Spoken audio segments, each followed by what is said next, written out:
Good morning, everybody. There Uh-oh.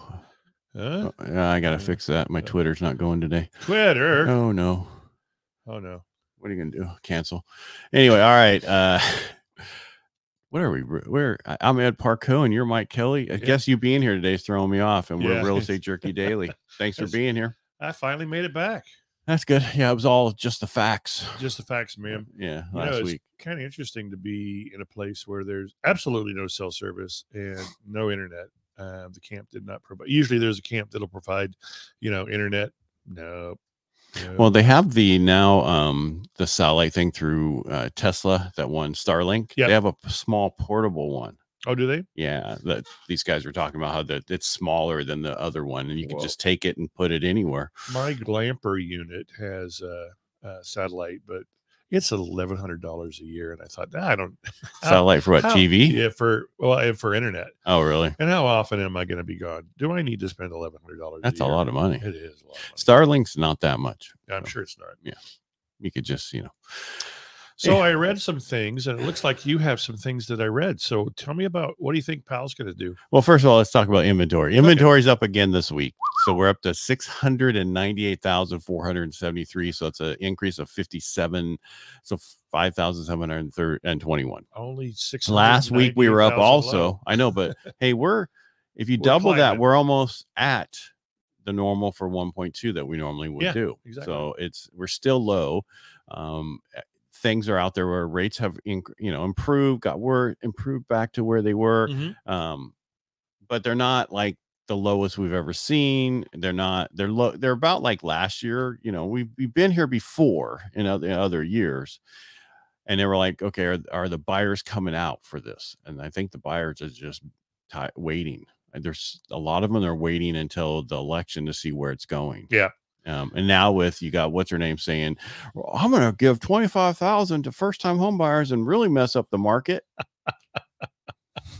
I'm going to cause the market to go up to become so unaffordable. It's ridiculous. Yeah.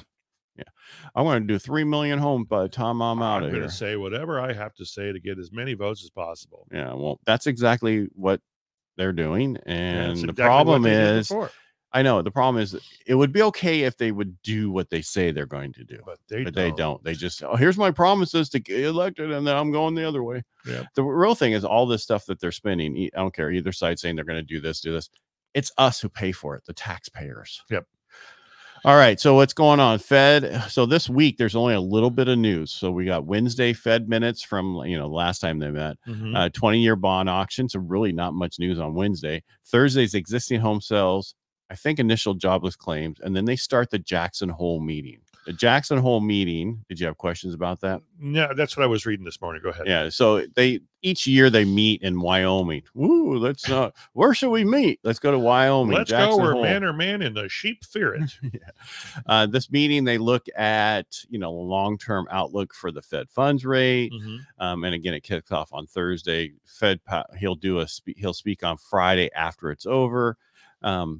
The big thing is what they're going to be looking at is in 2023, the core PCE, which is the the personal consumption expenditures, right. There finally came out, was 4.3%. Core CPI, which is Consumer Price Index. Thank you. 4.7%, and the unemployment rate was 3.5%. That's the unemployment rate. Yeah.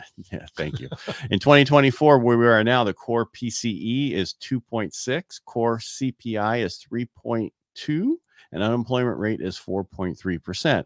So everything's going to come out of the unemployment side of their factor, right? Not the other stuff, because those are coming down, even though, but unemployment is where they're going to look at to see what they're going to do. So the biggest thing is coming on September 18th, before their meeting, it's going to be weakness in the labor market. They're going to look at, because BLS is coming out, they're re-releasing their numbers on Wednesday, where they always say, oh, it's so much lower than what we said it was. Yeah. So the problem has been the BLS jobs report has been overstating how great it's been in the employment department. And every other one is showing how bad it is. And so those are what they're going to be looking at. And then they're going to see, what to do.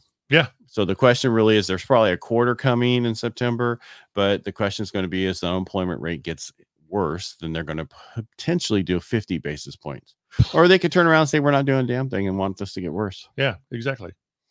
It's 50-50. Huh. So, but everything's going to, so no matter what happens, everybody's watching unemployment. That's what's going to happen. If unemployment comes in better like it did last week, yeah, then we're SOL. We're going to be here for a while. we're shit on a shingle. No. Yeah. SOL. That's SOS. I know. Yeah. Yeah, but that turns us into that. Well, it's just it's the spending that we've done over the past few years, the continued spending they want to do. But I was actually shocked the other day when I saw the what was her name? She was in my old building, the senator that was the local that was Democrat, now Republican, and of course they canceled her 2 bills. Montalbano. No, Yeah. what's her name? Yeah, it was. Yeah, I know who you're talking about. Shocking, but she doesn't like any of the candidates. So why become a Republican? Yeah. Yeah, I know. It's a rough market out there. Speaking of markets, are you done with all this stuff? Yeah, there was nothing. Like I said, I had to grab a bunch. So I was going, glamping this week. No cell service, no internet. It was kind of interesting. Get home Friday afternoon, get a referral, actually from an agent in the area that I was glamping in. Cash buyer called. They wanted to see one property because the location is absolutely perfect for them. They're paying cash. Call the listing agent. Hey, is your seller offering compensation? Nope, not a bit. In fact, we're not going to. Our company has kind of agreed that we're just going to get 3% listings and let the buyer figure it out. I think it's an interesting way to attack this. Yeah, you'll probably get a lot of listings. He went on to say, I have a conversation about commission every single time I go to get a listing. And I'm like, do you really? Do you bring it up or does your seller bring it up? I explain what I list the property for and where the money's going. That's about it. And the seller's like, okay. And then I explain why we offer compensation. And that's to attract the best buyer. And price. In price. Yeah. I don't get the thing that is where the seller said, okay, the seller tells them, I'm going to wait 2 months to put my home on the market so I don't have to pay the buyer side commission. You never had to pay the buyer side commission. Ever, ever, ever. It was just a smart business choice to offer compensation to attract more buyers. Right. So, I mean, that'd be like saying, I'm not going to pay my half of any of the stuff that is normal in the county. Exactly. The buyer's going to pay everything. I'm going to sell my house. Buyer's going to pay everything, right, which is fairly usual and customary in San Francisco County, right? That area. Buyers were paying all the closing costs. No, thank you, spam risk. So it's interesting that now, because of this settlement, which was basically because we agreed, let's put our commission in the MLS so we don't have to call each other all the time. That's collusion. Can't do that. It was always collusion. Yeah. It's might not be, but it's just the way it's implied. That'd be like all the heads of every car company go and having lunch. That would be collusion. Yeah. Even though they're talking about the charity they're trying to support. Exactly. But I mean, and not exactly. Nobody colluded. Nobody called each office and said, hey, what do you want to set commissions at? You put it in the MLS. It looks like collusion. It's not. We're not getting together and having a conversation, but we screwed ourselves. So the question really is with all these listings that company's going to put for 3%, then not pay the buyer side. That means the buyers will have to come up with that money somehow. I think it'll come off the price somehow. Like closing costs? Yeah, it'll come off either closing cost concessions or it'll come off the list price. The property will probably sit on the market a little bit further. There are buyers struggling out there just to get their down payment and their closing costs. Mm-hmm. So now down payment, closing costs, and buyer broker commission. And here's the other thing is the price wars on the buyer side are going to start. So you're going to find agents out there that are going to do it for 0.5% or 1% or 1.5%. They're going to do whatever they can to get a little bit of money instead of a lot of money. And not that we charge too much. What we do in the background that most buyers and sellers don't know is a lot.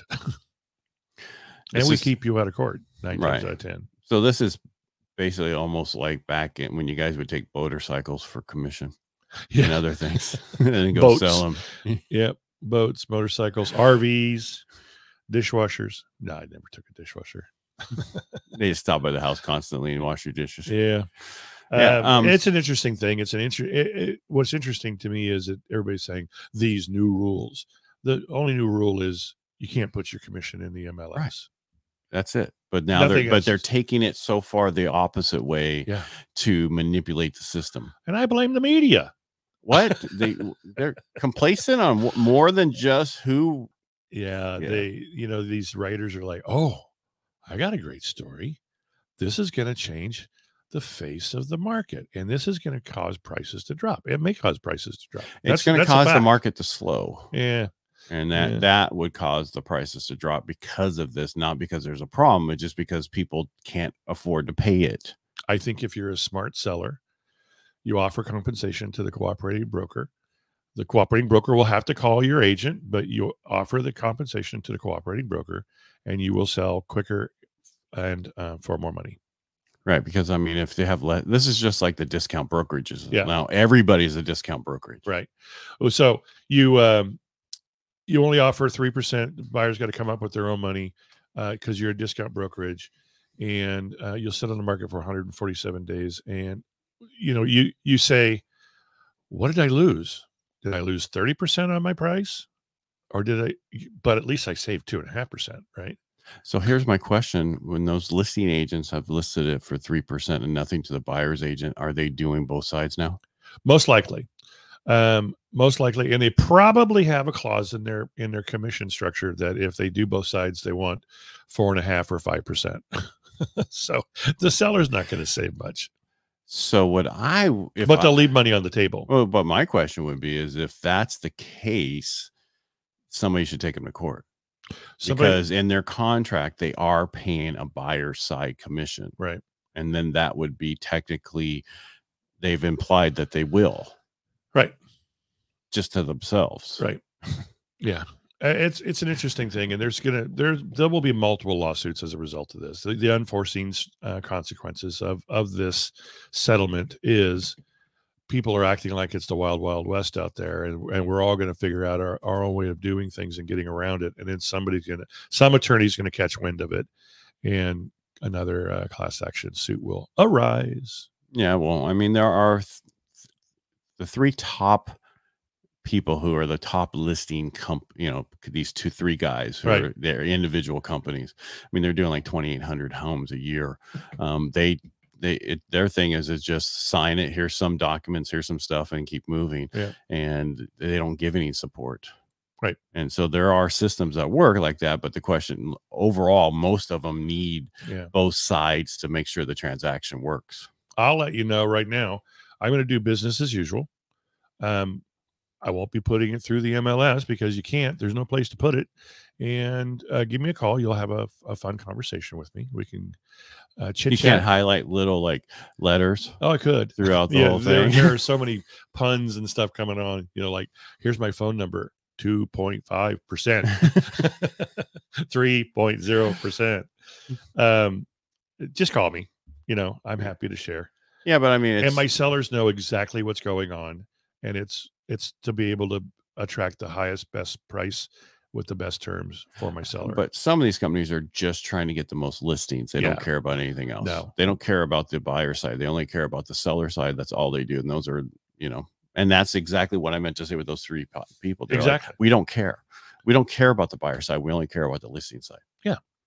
And that's a business model you can attract a lot of sellers to. My idea or my thought is you're not going to get the best price for your seller, but hey, knock yourself out. To me, it's a breach of your fiduciary duty in a roundabout way. Okay. So that's it. All right. That's my rant. I'm getting off my soapbox. If you weren't on one, you're sitting on a chair. Oh yeah. No, this is just stuff that's out there. And there's not much news this week. So this is going to be more of this throughout the week. We'll find out more information about what's going on, but there's not much stuff to move the market until Friday when Powell opens his mouth. Yeah. And he says, We sat around drinking some scotch, Yeah. and we've decided Wyoming's this is the course best we're gonna whiskey, and I bet there is some good whiskey. in Wyoming. smoking cigars out here in Jackson Hole, and we played some golf, and then we decided, you know what, we're not going to do anything. Okay. But that was our whole take from the beginning. Let's get on towards the election. Yeah. Oh, All by the way, when you get your ballot, your voter ballot in the mail, Yeah. fill it out right away And send it in. and send it in. Yeah. Don't forget. Don't forget. It's really important, because even according to the NFL, they were all over yesterday talking about, hey, get out to vote. That's good. Yeah. Yeah. Were they leaning one way or another? They didn't say it, but Did you watch a game? Yeah, I watched the Broncos game. And What about it? how did it turn out? Good. Bo Nix is doing really well. Oh, cool. We have more quarterbacks than we've ever had. They want to keep 3 of the 6. Yeah, that's you Yeah. didn't. It's been years. It wasn't just quarterbacks. Well, it's just been years. Yeah. We actually had good other stuff. The quarterback was horrible. Uh, He didn't do very well at his other new place. So. well, I don't even know. Steelers. Where he went. Oh, he went to the Steelers. Yeah. Yeah.